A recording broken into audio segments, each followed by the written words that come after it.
Hello, darlings. This is Anna, and today we're talking about freelancing and monetizing your art as a artist. Obviously, hello.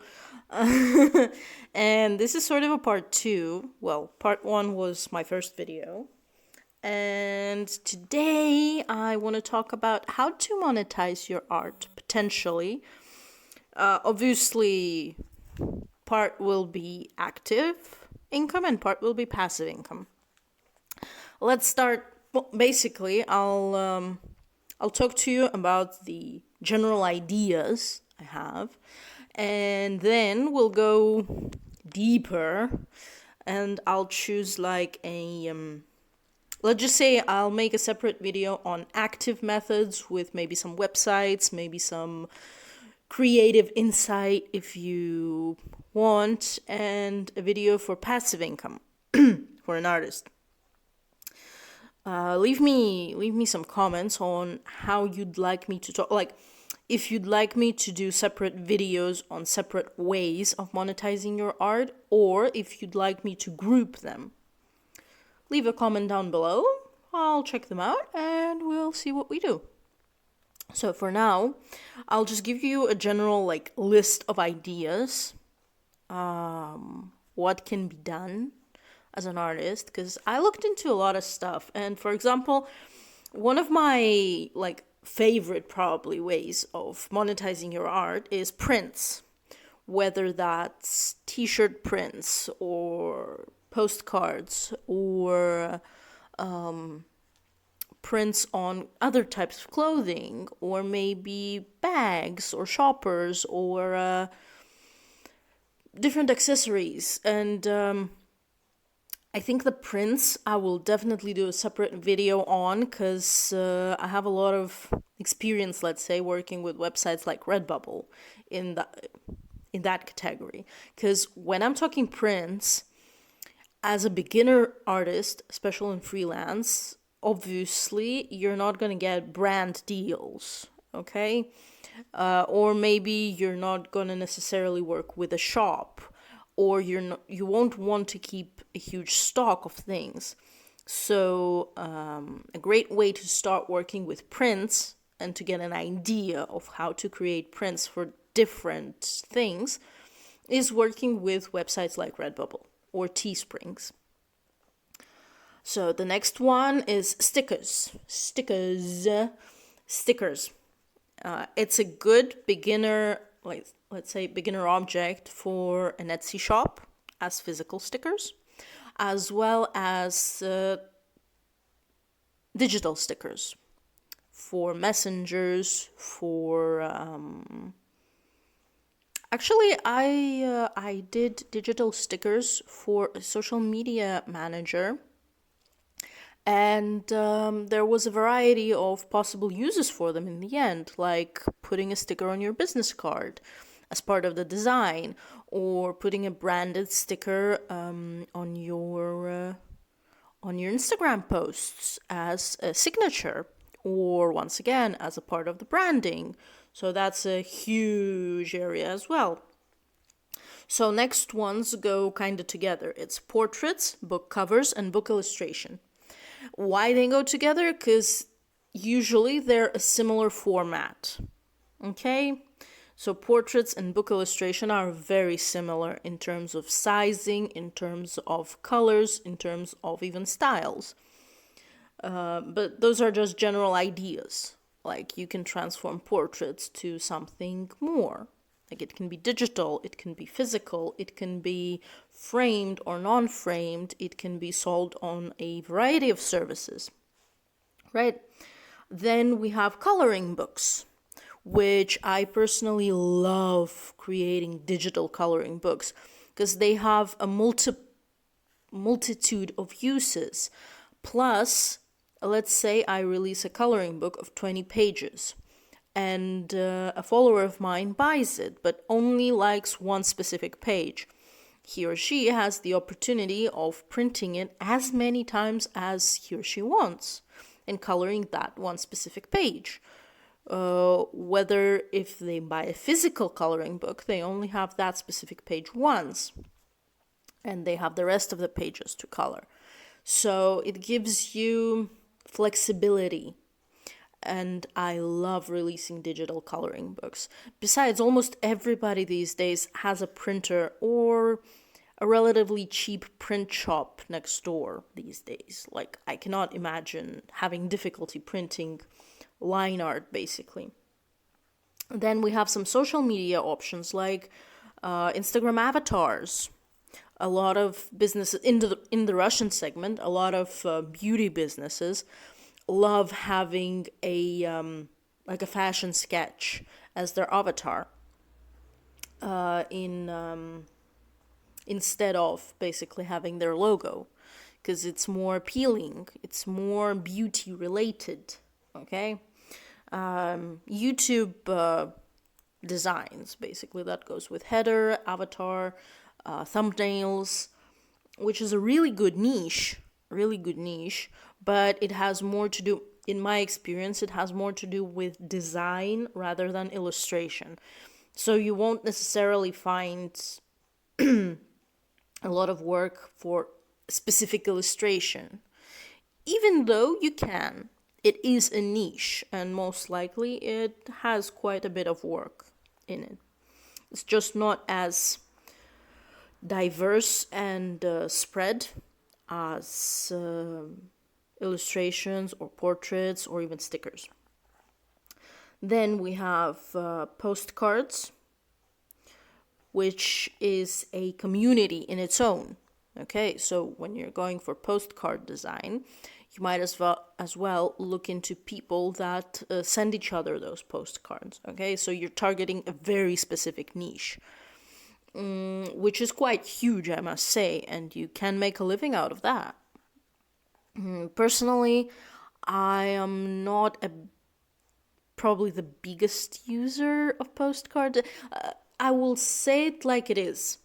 It's great. It's a great niche if you enjoy it yourself. Okay? If you're enjoying the process of creating a postcard, if you're enjoying the process of sending one. Okay? Then we have stocks, like Shutterstock. So we're talking stock images. I've heard a lot of good and a lot of questionable opinions. To say the least, it's a lot of work. It's a lot of work, which then supposedly becomes no work or less work. For stocks, I believe I would do a separate video going a little bit in more depth, because stocks have a lot of paperwork involved, and it's a little bit more complicated than just selling a portrait to your followers, and a little bit more complicated than just selling a coloring book on your Etsy page. Now, comics. There are a lot of services nowadays like Webtoon, which allow people to read comics for a subscription fee, I think. Some of them work with a subscription fee, some of them work with like coins or crystals, that kind of game thing. And from what I know, authors make money from them. So you apply to become an author on one of the services. You provide them with your comics. I am not sure how far you need to be in creating your comics when you apply, because I've seen quite a few people do it differently. Alongside comics, I'll go with visual novel games, like I think it's Club Romantic or something along the way. It's those storylines where you get characters and you get to pick what they answer or what they do. Haven't played myself, honestly, and I know that your style needs to be very specific. So it's not a specific niche, it's a very specific art style. But if you want to dive in there, I personally heard there's a lot of good money in it. Now, the next one is tattoos. Side note, you don't have to make the tattoos on people. A lot of people draw designs for tattoos, and I've personally seen quite a few tattoo specialists who don't necessarily draw custom designs. But you can come with a custom design and they're incredibly good at what they do. So there's that. Once again, it's a niche, and you have to, like, you need to know where you're going with it. I'll say it like that. Now the next one is a very weird niche for me, and it's adoptables, I think, in English. Personally, never encountered them, but I did encounter quite a few artists who draw them. So I can't tell you a lot about the niche itself, just that it's quite big and it's quite old. And most of the arts there are not necessarily human. So it's mostly in regards to like magic animals or magic creatures and that kind of stuff. But it's a huge community. Community, not even a niche, it's a community. They have their own shit and drama and all that fancy stuff.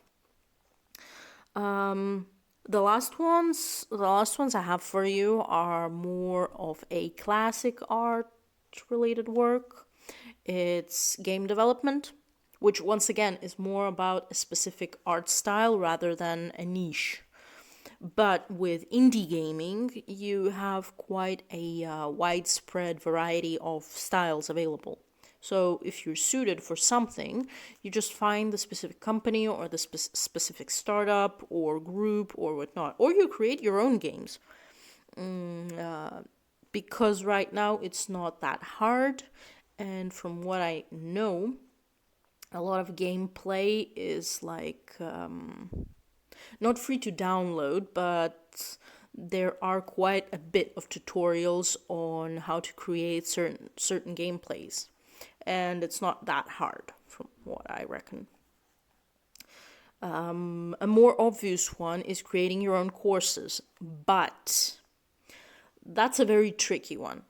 Like right now, I'm in the process of writing my courses in Russian, and you need to be sure you're giving material. Like, you need to be sure in what you're providing when it's a course. I still stand by the words I have been saying to my friends for the past, 6, 7, 8 years, that as good as I am at drawing, I do not believe I am as good at teaching.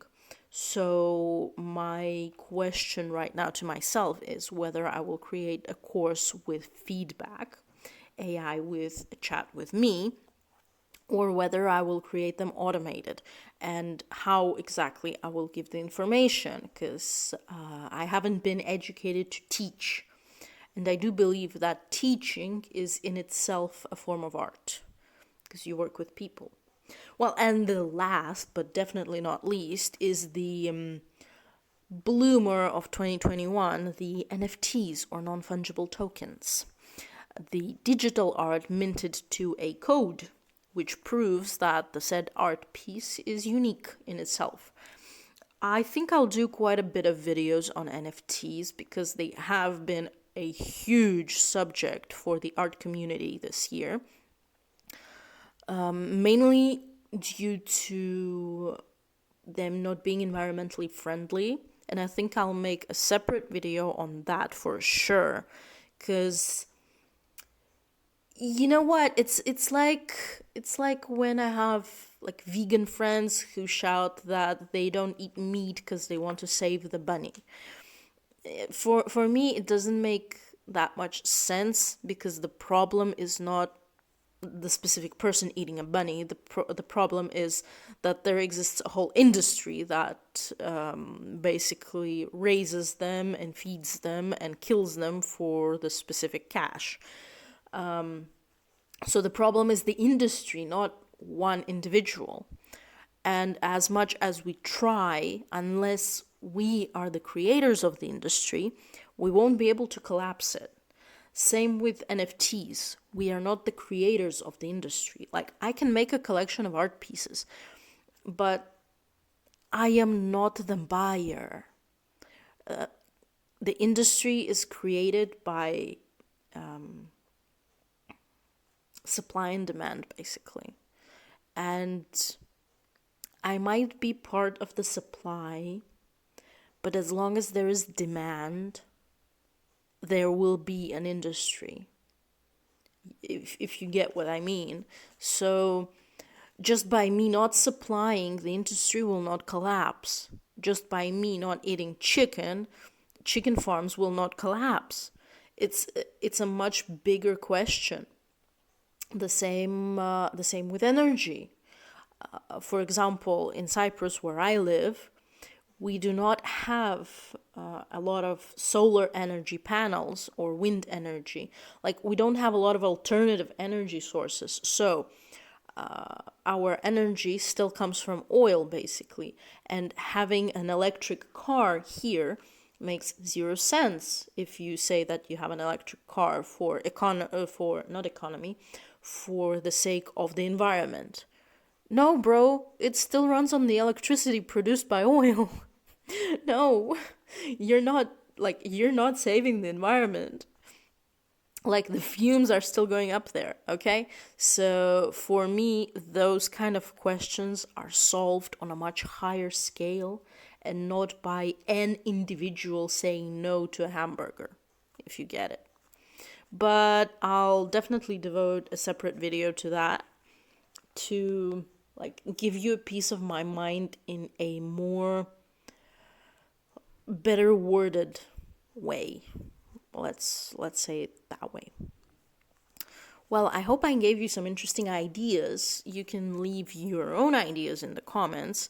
And as I said, you can leave me an opinion in the comments, whether you want me to make longer videos with grouping of the said ways of monetization, or you can leave me a comment and tell me, no, we want you to go in detail for each and every way, which I don't mind either. More videos for you, I guess. See you soon. Anna's here. Bye-bye.